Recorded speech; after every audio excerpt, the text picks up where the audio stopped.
చూసారా, చల్లని చిక్కనైన మజ్జిగ. ఏంటండి మజ్జిగ గురించి చెప్తున్నారు అనుకుంటున్నారా?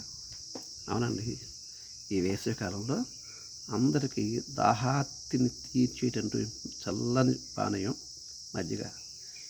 ఎక్కువగా మనకు చూస్తుంటే ఈ వేసవిలో ప్రయాణం చేసి వచ్చిన వాళ్ళు కూల్ డ్రింక్ తీసుకుంటారు. ఇది చూసేమంటారు.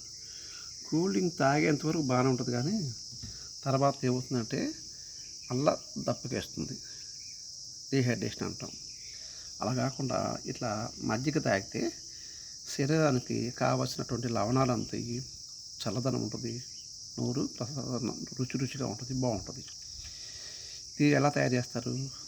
పెరుగుని మజ్జిగగా మారుస్తారు, దాంట్లోకి సాల్ట్ వేస్తారు, నిమ్మకాయ రసం పిండుతారు, తర్వాత అలాగే కొత్తిమీర ముక్కలు కత్తిరించి ఇలా కలిపేసి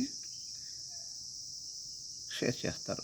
కలిపేసి టీలాగా తిరగొట్టేసి అందిస్తారు. నాకైతే ఇది బాగా నచ్చిందండి. ఎండాకాలం తాగడానికి వీలు కలిగేటటువంటి పానీయం. బాగుంది కదా, ఒకసారి మీరు ట్రై చేయండి. Thank you.